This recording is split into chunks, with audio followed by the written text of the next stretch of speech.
Digital resurrection, when AI brings the dead back to life. Welcome back to AGI, Rise of the Machines or Birth of a New Species. I'm Adeline Atlas, 11 times published author, and today we're confronting a question that pushes against grief, memory, and the meaning of mortality itself. What happens when the dead don't stay dead because we've rebuilt them? It sounds like something out of science fiction, but it's not. Digital resurrection is already here. It's being quietly rolled out by startups, embraced by grieving families, studied by ethicists, and questioned by spiritual leaders. It doesn't involve Ouija boards or ghosts. It involves data, voice recordings, messages, videos, writing, and social media, compiled into AI-powered systems that simulate a person who is no longer alive. And the results, while still imperfect, are becoming more convincing by the year. Let's start with the tech. In 2025, companies like Seance AI, Rememory, and DeepEcho offer services that allow customers to upload digital artifacts of a deceased loved one.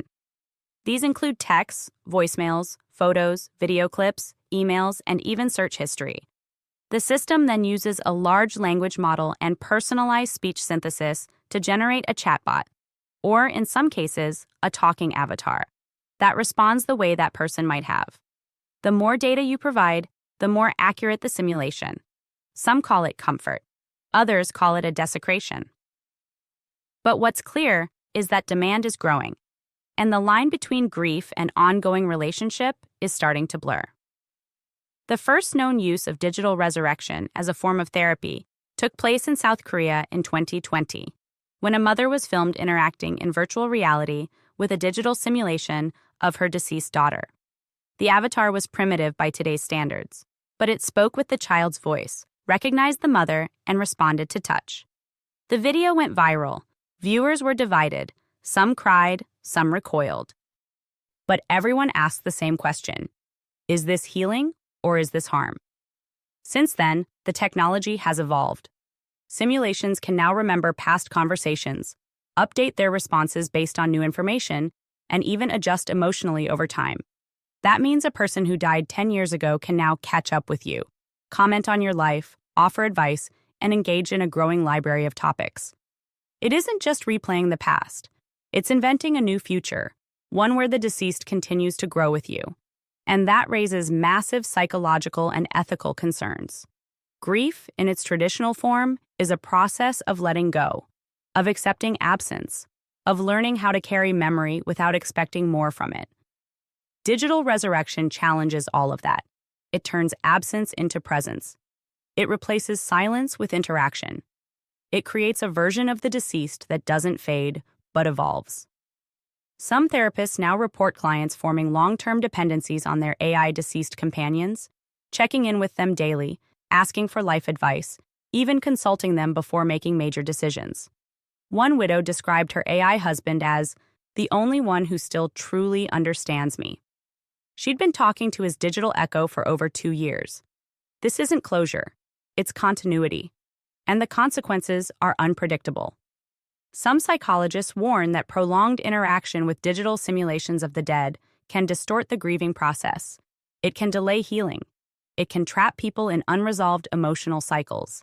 And in extreme cases, it can replace living relationships with artificial ones. There are now reported cases of individuals choosing to withdraw from real social life in favor of deepening their connection with an AI-powered deceased companion. In one case, a son reportedly stopped dating because he felt he didn't need anyone else, as long as his digital mother was there to talk to. The AI, of course, doesn't know it's a substitute. It doesn't mourn. It doesn't question its own existence. It just remembers, responds, and waits. And that's what makes it so dangerous. Because it offers perfect availability, perfect understanding, perfect memory. None of the messiness of human change or contradiction. For someone grieving, that can feel like salvation. But over time, it starts to replace reality with repetition. Another question being raised is one of consent. Did the person who died ever agree to be brought back? In many cases, the answer is no. Family members are uploading data, creating posthumous avatars, and interacting with them without ever asking whether the deceased would have wanted this. What if the simulation says something they would have never said? What if it rewrites who they were?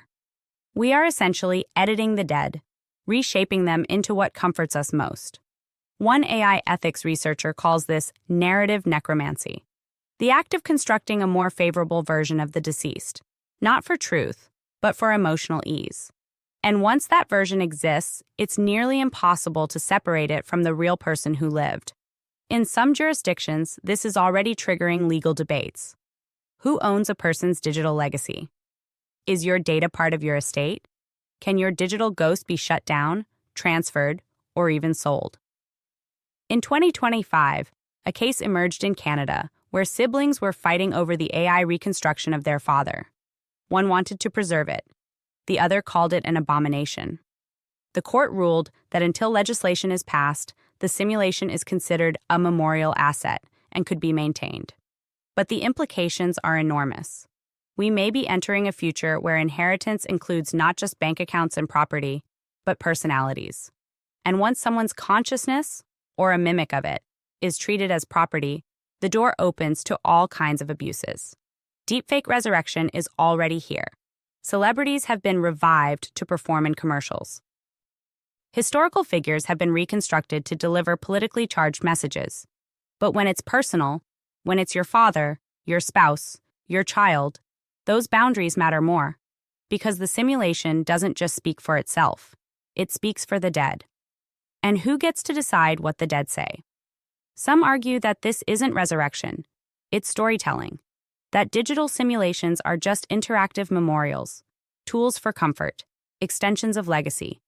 But if it was just a tool, it wouldn't make people cry. It wouldn't make people feel seen, heard, held. It wouldn't make them say, "It's really you." And that's where we lose control.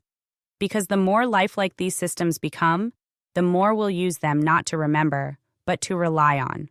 Not to mourn, but to maintain. And when the AI becomes indistinguishable from the voice we lost, the illusion becomes irresistible. But here's the danger. The AI can't grow. Not truly. It can update, but it can't change the way a human does. It will always respond from patterns, not experience. And eventually, that hollowness will show. But by then, will we care? Will we choose reality over repetition? Or will we accept the simulation as good enough? Because what digital resurrection really reveals is how terrified we are of absence, of endings, of the finality that gives life meaning. AI offers a loophole, a way to keep going, a way to keep them with us. But maybe that's not a gift. Maybe that's a trap. We were never meant to have perfect memories. We were meant to forget some things, to distort others, to carry loss imperfectly. That's how we grow. That's how we adapt. That's how we heal.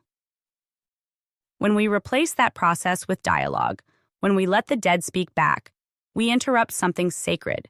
We don't resurrect. We reanimate. And sometimes the result is not peace. It's dependence. Digital resurrection won't stop. The tools are here. The market is growing. The emotional pull is too strong. But as we move forward, we must ask ourselves, are we building tools for comfort or simulations that will rewrite our grief into fantasy? And if we can no longer tell the difference between memory and mimicry, then the question isn't whether the dead are back. It's whether we ever let them leave.